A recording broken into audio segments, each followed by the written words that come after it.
Salut la team, bienvenue dans ce nouvel épisode. Aujourd'hui, on va parler compétition dans cette vidéo.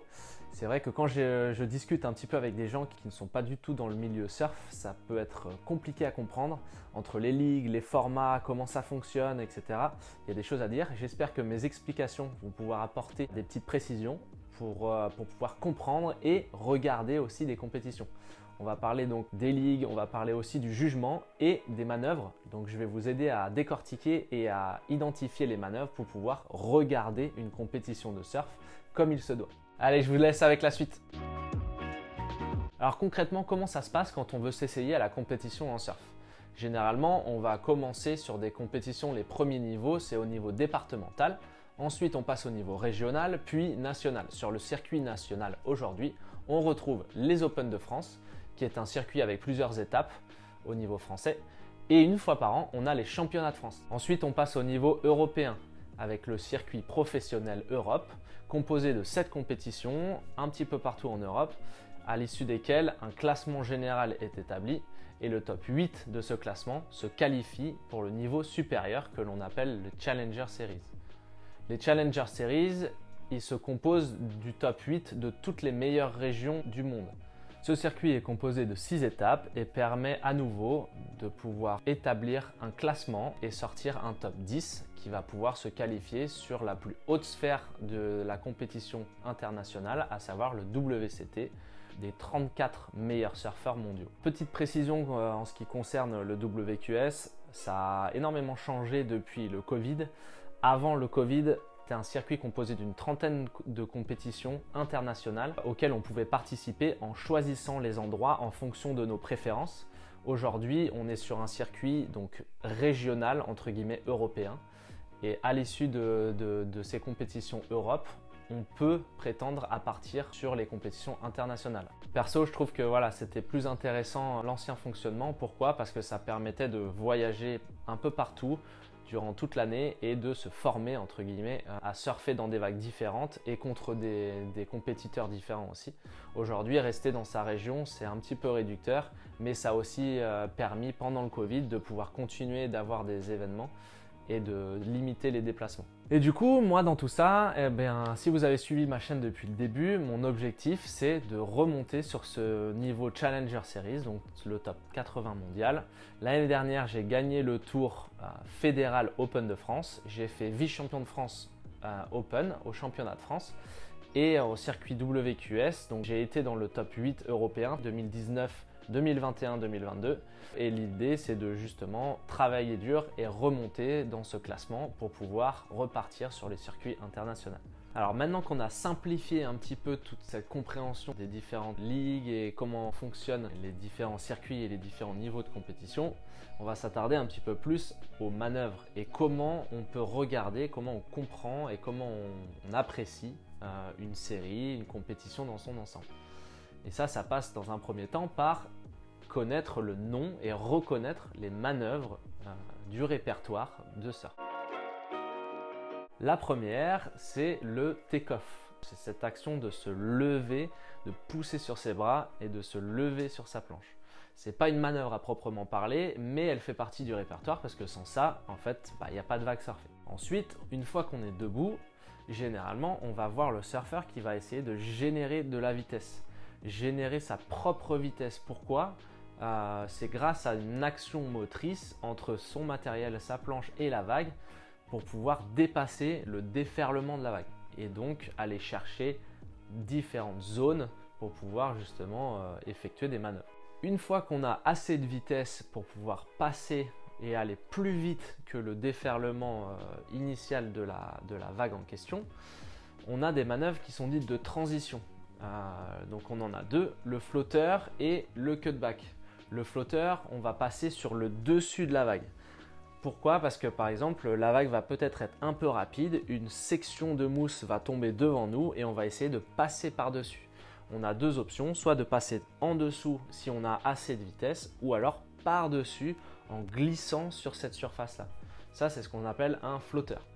La deuxième, c'est quand on va plus vite que la vague, on va s'éloigner du déferlement et pour pouvoir rester dans l'énergie de la vague, on va on va effectuer un virage pour pouvoir revenir chercher l'énergie et pour pouvoir repartir de plus belle avec plus de vitesse. Ça s'appelle un cutback ou un virage de replacement. Une des manœuvres classiques du répertoire, c'est le roller. C'est-à-dire qu'on va venir prendre de la vitesse, s'éloigner un petit peu de la paroi pour pouvoir remonter et placer la planche plus ou moins verticalement sur le mur et plus ou moins proche du déferlement. Selon l'endroit où on vient placer notre manœuvre, ce sera plus ou moins difficile. Ce qui va être plus ou moins bien noté en fonction de la radicalité et plein d'autres facteurs qu'on verra un peu après. Autre manœuvre phare du répertoire, c'est le carve. Le carve, c'est un mouvement différent. Cette fois-ci, on va s'éloigner de la paroi par le bas, remonter et repasser sur un rail de la planche. La planche est vraiment en travers avec le côté dans l'eau. On vient prendre appui sur la paroi pour pousser fort et aller vers le bas. Une manœuvre qui est de plus en plus utilisée sur le circuit, c'est le layback. Le layback, c'est une épaule inversée et on vient prendre un appui en s'excentrant de la planche et en posant presque le dos dans l'eau. C'est une autre manœuvre qui rapporte plus ou moins de points en fonction de la qualité d'exécution. Mais c'est une manœuvre qui fonctionne très bien en fermeture de vague par exemple ou dans le mur de la vague. Et donc je parlais justement de manœuvre de fermeture. Une manœuvre de fermeture classique, on appelle ça un re-entry. C'est là où on va re-rentrer dans la vague, donc cette action de venir toucher la dernière zone quand la vague ferme devant nous pour pouvoir repartir face à la plage. Dernière partie au niveau des manœuvres, on a maintenant le répertoire innovant, tout ce qui a trait au air. Quand on parle de air, c'est toutes ces manœuvres qui sortent de la vague avec la vitesse qu'on arrive à s'extraire de la paroi, de la vague en elle-même pour pouvoir évoluer au-dessus. On voit énormément de surfeurs faire justement des rotations au-dessus de la vague. Un air simple, c'est cette action de venir toucher, sortir de la vague pour retomber dans la trajectoire et le déferlement de la vague. Ensuite, si on retombe avec le tail, donc l'arrière de la planche devant face à la plage, on est sur un air reverse, donc c'est un 180. Ensuite, aujourd'hui, il existe des air 360 avec une rotation complète. Selon si une main vient attraper le côté de la planche, on va donner différents noms, slob, stellfish, etc., etc. Il y a plein de noms différents qui ont été donnés en fonction des inspirations, donc au niveau skate ou snow, et je pense que ça va continuer à évoluer.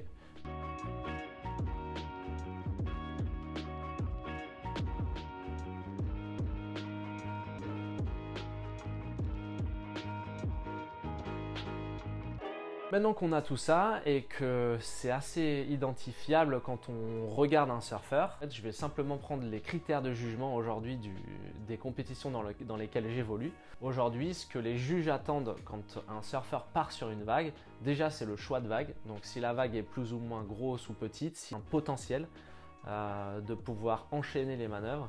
Aujourd'hui, c'est la radicalité, l'engagement, l'innovation. Donc je parlais des airs, toutes les manœuvres un peu progressives. Là, on va clairement être récompensé si on effectue ces manœuvres-là dans une vague. Ensuite, on a l'enchaînement de manœuvres majeures.